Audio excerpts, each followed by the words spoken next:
Hi, welcome to editors time with KSR. Sir నమస్తే sir. Sir, తెలంగాణలో elections అయిపోయినాయి, అందరు రిజల్ట్స్ కోసం వెయిట్ చేస్తూ ఉంటారు సార్. సో పార్టీస్ అధినేతలందరూ కూడా రివ్యూస్ వాటిలలో బిజీ ఉన్నారు. అయితే యాక్చువల్లీ ఏపీలో చాలా యాక్టివ్గా కనిపించారు చంద్రబాబు నాయుడు గారు. కానీ ఆల్ ఆఫ్ సడన్ తెలంగాణలో ఈరోజు తెలంగాణకు సంబంధించిన నాయకులతోని ఒక మీటింగ్ అరేంజ్ చేసుకున్నారు సార్. తెలంగాణలో గత ఎన్నికలు అసలు పోటీ కూడా చేయలేదు. సో ఆల్ ఆఫ్ సడన్ ఈ మీటింగ్ ఎందుకు, తెలుగుదేశం పార్టీ ఉంటుందా లేదా, ఇట్లాంటి చర్చ కూడా నడిచింది సార్. తెలంగాణలో ప్రస్తుతానికి నిజానికి చెప్పుకోవాలంటే తెలుగుదేశం పార్టీ లేదనే చెప్పుకోవాలండి.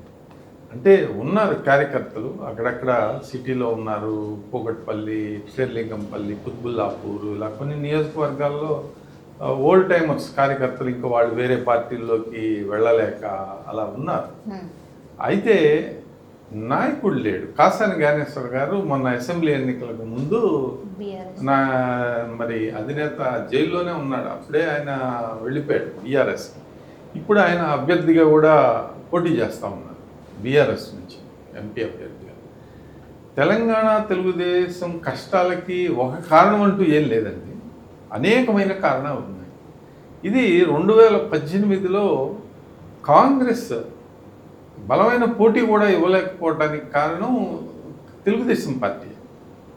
ఎందుకంటే గత 2018 ఎన్నికల్లో కాంగ్రెస్, తెలుగుదేశం ఇవన్నీ కూడా మహాకూటమిగా ఏర్పడ్డాయి. ఎందుకంటే అసలు తెలుగుదేశం పుట్టికే కాంగ్రెస్ వ్యతిరేకతతో స్టార్ట్ అయిన తెలుగుదేశం పార్టీ అది చాలామంది జీర్ణించుకోలేకపోయారు. ఆ కలకి సామాజిక వర్గాల వారీగా చూసినా కానీ అవతలేమో జగన్మోహన్ రెడ్డి గారు రెడ్డి సామాజిక వర్గాన్ని ప్రధానంగా ఇక్కడ బలమైన సామాజిక వర్గానికి అధినేతగా ఆంధ్రప్రదేశ్లో మళ్ళీ గెలవడం కోసం ప్రయత్నం చేస్తూ ఉన్నాడు. ఇక్కడ ఆల్రెడీ తెలంగాణలో కాంగ్రెస్ అంటే రెడ్డి సామాజిక వర్గం.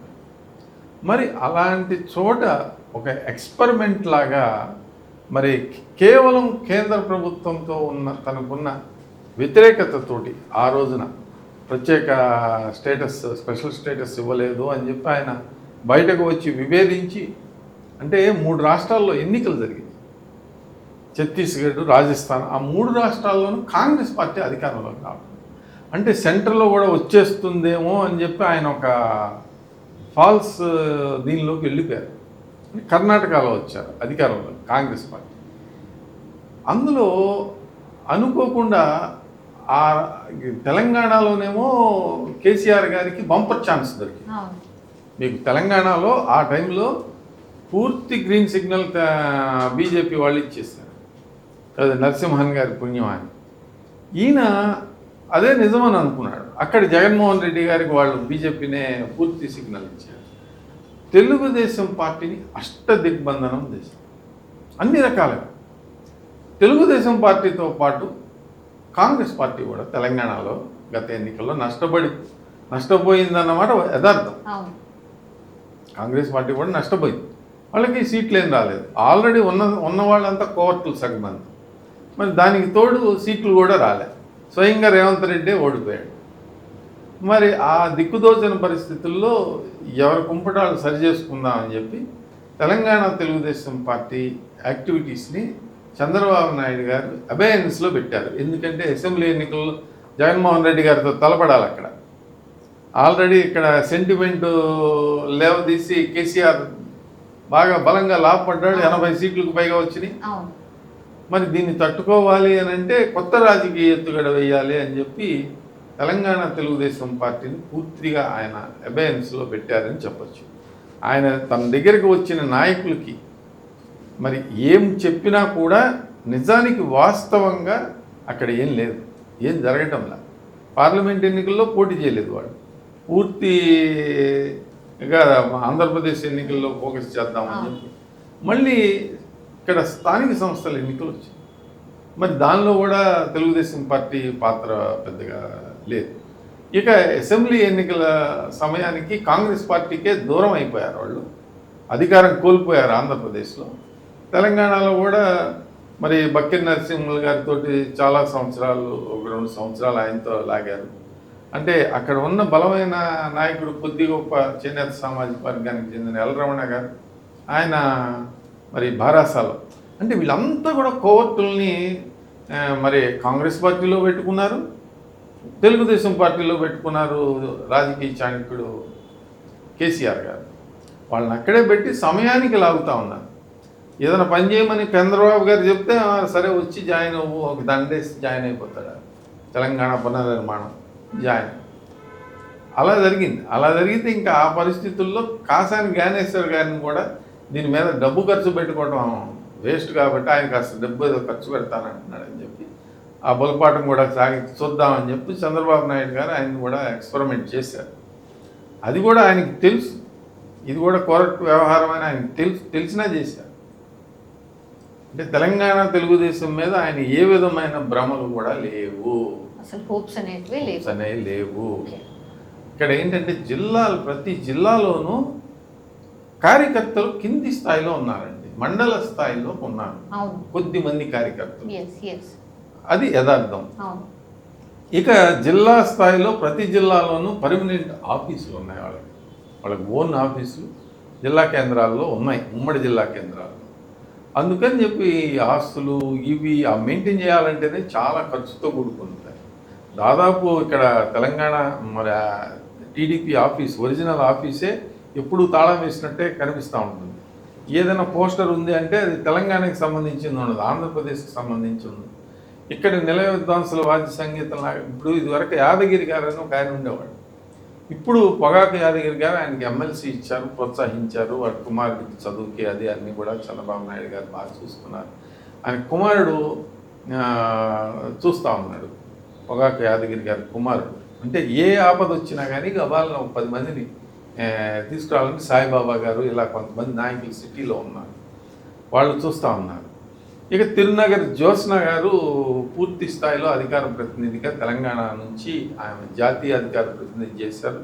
ఆవిడ ఉమ్మడి రాష్ట్రాల సమస్యల మీద మాట్లాడుతూ ఉంటారు, అంటే వాయిస్ ఇవ్వటానికి. అంతకు మించి ఇక్కడ పెద్దగా రావుల్ చంద్రశేఖర్ రెడ్డి గారు ఆయన కూడా ఇటీవల మరి బారాస తీర్థం పుచ్చుకున్నారు. కాబట్టి ఇక్కడ నాయకుడే లేడు, కాసాని జ్ఞానేశ్వర్ గారు. ఇప్పుడు సడన్గా ఆంధ్రప్రదేశ్లో అధికారంలోకి వస్తాము అనే నమ్మకం వచ్చిన తరుణంలో తెలంగాణలో నాయకులను పిలిచి మీటింగ్ పెట్టడము అని అంటే అది కొద్దిగా ఆలోచించాల్సిన విషయమే. ఇది దేనికోసం కాదండి, పెద్ద రాజకీయ కార్యకలాపాలు ఏమి ఉండవు. ఉన్న వాళ్ళని ఇది చేసి మహానాడుకి ఇక్కడ నాయకుడిని ఒకడిని ఐడెంటిఫై చేసుకోవాలి. మహానాడు జరుగుతున్న తరుణం మరి ఇది ఈరోజు 2 రోజుల క్రితమే మహానాడు జరగాలి ఎన్టీఆర్ గారి దీనికి, కానీ జరగలేదు కాబట్టి ఎన్నికల తదుపరి మహానాడుని గ్రాండ్గా చేద్దాము, ఆ సమయానికి ఒక అభ్యర్థిని ఐడెంటిఫై చేసుకోవడం అనేది పొగాకు జయరామ లేకపోతే తిరునగరి జ్యోత్స్న. అంటే ఆ కుర్రాడు బాగా అగ్రెసివ్. అంటే దీనికి చాలా డబ్బు కూడా కావాలండి. ఇప్పుడు నల్గొండ జిల్లా నుంచి ఒక నాయకుడు, మరి ఖమ్మం జిల్లా నుంచి ఒక నాయకుడు మాకు ఇస్తే మేము బిల్డ్ చేస్తామని చెప్పి ప్రామిస్, ఇవన్నీ కూడా ఆయన నమ్మరు. ఈసారి ఏంటంటే కొంచెం సాంప్రదాయబద్ధంగా బకీర్ నరసింహులు గారు లాంటి వాళ్ళని పెడతారు. తిరునగర్ జ్యోత్స్న గారికి ఇచ్చినా పెద్ద ఆశ్చర్యపడాల్సిందే. అంటే కొన్ని పోస్టులు అవి ఇక్కడ వాళ్ళకి తిరుపతి దేవస్థానం బోర్డులో కానీ కొన్ని ఆంధ్రప్రదేశ్ రాష్ట్ర ప్రభుత్వం తరఫు నుంచి ఇవ్వగలిగిన నామినేటెడ్ పోస్ట్ అవి కూడా ఇచ్చే అవకాశం ఉంది. ఎవరన్నా బాగా మంచి అభ్యర్థి అయితే పార్లమెంట్కి కూడా ఎంపీ అభ్యర్థిగా కూడా పంపే అవకాశం ఉంది. గతంలోనే చేయాల్సింది ఉంది. కోర్టుల బాధతో ఆయన గతంలో చేయలేదు, గత ఎన్నికల్లో చేయని కారణం అది. అందువలన ఇక్కడ రేవంత్ రెడ్డి గారి ప్రభుత్వానికి వ్యతిరేకంగా రాబోయే రోజుల్లో రాజకీయ సమీకరణాలు చూసుకొని ఆయనకు వ్యతిరేకంగా తెలుగుదేశం పార్టీ కానీ జనసేన కానీ ఏ విధమైన కార్యక్రమాలు చేయకపోవచ్చు. అంటే వాళ్ళకి బహిరంగమైన పొత్తులు ఏమి ఉండవు. కానీ ఇప్పుడు కేసీఆర్ గారికి సెంటిమెంట్ మీద తప్పితే ఆయన రాజకీయం చేయలేరండి. మీరు అందశ్రీ గారి వ్యవహారంలో మీరు చూసి ఉంటారు, ఆయన సెంటిమెంట్ మీద తప్పితే ఆయన అసలు ఏ విధంగానూ రాజకీయం చేయలేదు. ఆ సెంటిమెంట్ అస్త్రం పోయింది కాబట్టి ఆయన తెలుగుదేశం పార్టీ అడుగు పెడితే కేసీఆర్ గారు 2 అడుగులు పైకి లేచే అవకాశం.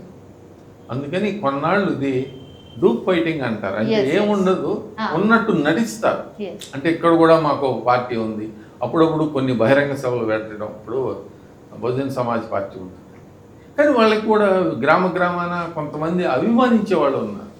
కాంశీరామ్ గారిది ఆ భావజాలాన్ని అభిమానించే వాళ్ళు ఉన్నారు. ఇప్పటి నుంచో 40 ఏళ్ళ నుంచి ఈ బీసీలకి స్వాతంత్రం, కొంతమంది తెలంగాణలో అంటే బీసీలు అవును. అరే 50% above మాకు బీసీలే ఎన్టీఆర్ ఉన్నారు. Yes. చాలా మంది ఇళ్లలో ఎన్టీఆర్ ఫోటో ఉంటుంది. అవును. కాబట్టి వాడిని వీడిని తిట్టడం ఎందుకని చెప్పి, మాకు అసలు తెలుగుదేశం ఉందని చెప్పి మూర్ఖంగా ఆ పార్టీని నమ్ముకుని తిరిగే వాళ్ళు కూడా ఉన్నారు ఇప్పటికి కూడా గ్రామాల్లో. కానీ వాళ్ళ వలన పూర్తి స్థాయి రాజకీయాలు చేయలేరండి. అవును, కూడా అవును. రాజకీయాలు ఒక నడపాలి అని అంటే చాలా ధనం కావాలి. ఇక్కడ ఏంటంటే కొంతమంది నాయకులు ఈ స్టేట్మెంట్స్ బ్లాక్మెయిల్కి అలవాటు పడటము, మళ్ళీ అధిష్టానాన్ని బెదిరించటము, కొన్ని పోస్టులు అడగటము, ఆంధ్రప్రదేశ్ రాజకీయాల్లో జోక్యం చేసుకోవటము, ఇలాంటివన్నీ జరుగుతాయని చెప్పి ఆయన కూడా చాలా క్వైట్గా, అంటే పూర్తి స్థాయి రాజకీయ, అంటే కమిటీలు వేయాలి, జిల్లా కమిటీలు వేయాలి, స్టేట్ కమిటీలు వేయాలి, ఎంతోమందిని పెట్టుకోవాలి, అసలు అంతమంది ఉన్నారా అనేది సమీక్షించాలి. అగైన్ మళ్ళీ పార్టీని మొత్తం జీరో నుంచి బిల్డ్ చేయాలి. బిల్డ్ చేయాలి. Yes, sir. బిల్డ్ చేయాలంటే అది సాధ్యమయ్యే పని కాదండి. కాకపోతే ఖమ్మం జిల్లాలోను, మరి నిజామాబాద్ జిల్లాలోను, హైదరాబాద్ రంగారెడ్డి జిల్లాల్లోనూ తెలుగుదేశం పార్టీ కార్యకర్తలు బలంగా ఉన్నారు అనేది ఇటీవల ఆయన అరెస్ట్ అయినప్పుడు నిరూపితమైంది. కాబట్టి అది మరి సీట్లు సాధించే ఎన్నికల్లో, ప్రత్యక్ష ఎన్నికల్లో, అంటే పంచాయతీ ఎన్నికలు కానివ్వండి, మరి వార్డు ఎన్నికలు కానివ్వండి, మున్సిపల్ ఎన్నికలు, సీట్లు సాధించే స్థాయిలో ఉందా అనేది పరిశీలనలోకి ఆయన తీసుకుంటారు. అయితే అధ్యక్షుడిని నియమించడం వరకు మాత్రం జరుగుతుందండి. ఇంకా 4 ఏళ్ల దాకా ఎన్నికలు ఉండవు కాబట్టి అంతవరకు మాత్రమే ఉంటుందని మా అభిప్రాయం. మరిన్ని అప్డేట్స్ కోసం మా కాయ్ టీవీని సబ్స్క్రైబ్ చేసుకోండి. మా వీడియో కనుక మీకు నచ్చినట్లయితే లైక్ చేయండి, షేర్ చేయండి. మీ విలువైన అభిప్రాయాలను కామెంట్ బాక్స్లో తెలియజేయండి.